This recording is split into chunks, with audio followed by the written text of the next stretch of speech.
বন্ধুরা, আবার একটা নতুন রেসিপি নিয়ে তোমাদের মাঝে হাজির হয়ে গেলাম। তো চলো দেখো আমি কি করছি নতুন রেসিপি। তো দেখো এখানে তেল আছে, আর এখানে পেঁয়াজ আছে, এখানে আদা রসুন আর পেঁয়াজ আর টমেটো পেস্ট করা হয়েছে।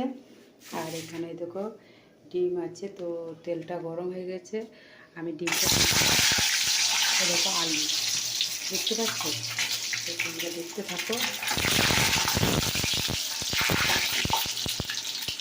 তো চলো বন্ধুরা, আমার ডিম ভাজা হয়ে গেছে। তো এর তেজপাতা দিতে হবে, পেঁয়াজ কাটা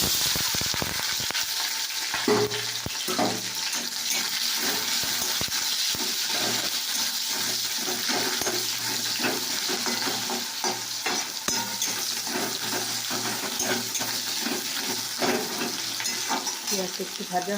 তো দেখো পেঁয়াজটা একটু ভাজা ভাজা হয়েছে। তো এই দেখো এখানে আর একটু মিশিয়ে দিয়েছে আদা রসুন আর পেঁয়াজ টমেটো সস, এখানে জিরে হলুদ আর নুন আর লঙ্কা গুঁড়ো দেওয়া আছে। দেখতে পাচ্ছি একটু জল দিই। তো এটাকে আমি একটু জল দিয়ে দিলাম। এটাকে পানিটাকে কষতে হবে।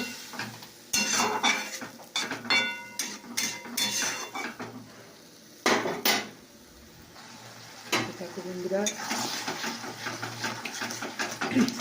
বান্নাটা করেছি।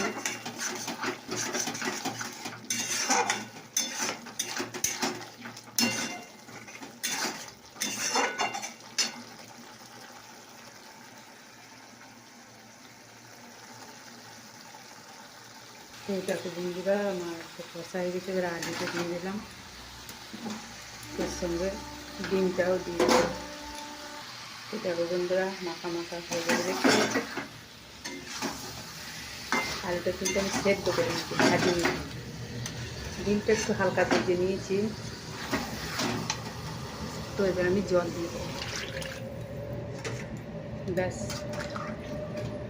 হয়ে গেল আমার ডিমের একটা রেসিপি। তো একটু ফুটলেই আমি এখন চাপা দিয়ে দিলে একটু ফুটলেই হয়ে যাবে।